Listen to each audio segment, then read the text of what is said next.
لێرەکانی هەفتەی دێمی خولی نایەبی کوردستان لە شارۆچکەی پیرمان پێشمەرگەی هەولێر میوانداری نەورۆزی کرد. لە سەرەتای یاریەکە ئامانج ئەکرەم خەریک بوو ئەنجامەکە بگۆڕێت، بەڵام تۆپەکەی ئاراستەی دەرەوەی گۆڵ کرد.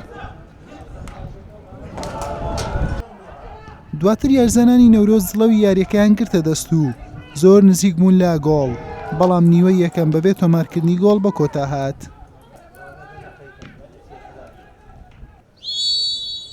لا نیوەی دووەم هەرزوو لە خولەکی 47 ناوبژیوان فیکەی لێدانی سزای بۆ نەورۆز لێدا.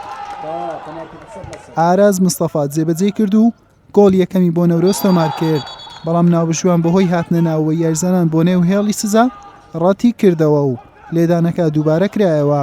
ئاراز تۆپەکەی لە ستوندا و دەرفەتەکەی لەدەستدا. نەورۆز بەردەوام بوو لەسەر فشارەکانی بە ئامانجی گۆڵ تۆمارکردن، بەڵام بەرگریکاران و سەیف جەمیلی گۆڵپارێزی پێشمەرگەی هەولێر دەرفەتیان بە نەورۆز نەدا ئەنجامەکە بگۆڕن. پێشمەرگە ناوە بەناوە لە هێرش هەڵگەڕاوەکان مەترسی خست بۆ سەر گۆڵی نەورۆز، بەڵام یاری بە یەکسانی و بەبێ تۆمارکردنی گۆڵ بە کۆتا هات. دەتوانم بەرەم ئەوڕۆ یاریی قورس بوو لەبەوەی یانی نەورۆز یانەیەکی باشە. ئێمەش ڕاستە لە یاری زاخۆ تووشی خەسارەیەک بووین، بەڵام ئەمڕۆ لە ناو یاریگای خۆمان ڕاستە نەماتانی سێ خاڵ یاریەکە بەدەستبێنین، بەڵام یاریەکە دەتوانم بەرەم یاریی قورس بوو لە هەردوو لە چبلەوە نەورۆز بچ بۆ ئێمە هەرچەندە ناماندەویست خاڵ لە دەست بدەین، بەڵام ئەوە تۆپی پێیە.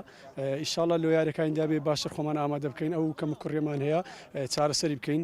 لە ڕاستیەوە یاریی زۆر باشمان کردین، ڕۆ سەرەتانە بێ سەرەتای خولێکی ئەوڵ توان بڵێم نەچوونێت جەوی یاریەکە، بەڵام دوایەوە تێکڕا یاریەکە هەموو ئێمەم سەیتەر بین، چی لە ڕووی تۆ وەرگرتنەوە، چی لە ڕووی ئەستەحوازی تۆ بۆ، چی لە ڕووی فرسە دروستکردنەوە ئێمە توانیم ئەم سەیتەر بین لە یاریەکە. لەگەڵ تیبێک و پێشمەرگەی هەولێر بەڕاستی توان بڵێم خاڵێکی باشە کە بتوانێت هەموو فرسەی دروستکە، بەڵام ئێمە لە خاڵەکە ڕازینین کە ئێمە موقعمانسە لە دوای ڕیزبەندیە، بەڵام کە بێتە سەر واقع بەڕاستی لەگەڵ تیبێکی وەکو پێشمەرگا بۆ باشە یاریکە فرسە دروستکەیت پەنارتێک بچێنی، توان بڵێم خاڵی جاوی زۆر باشی تایە.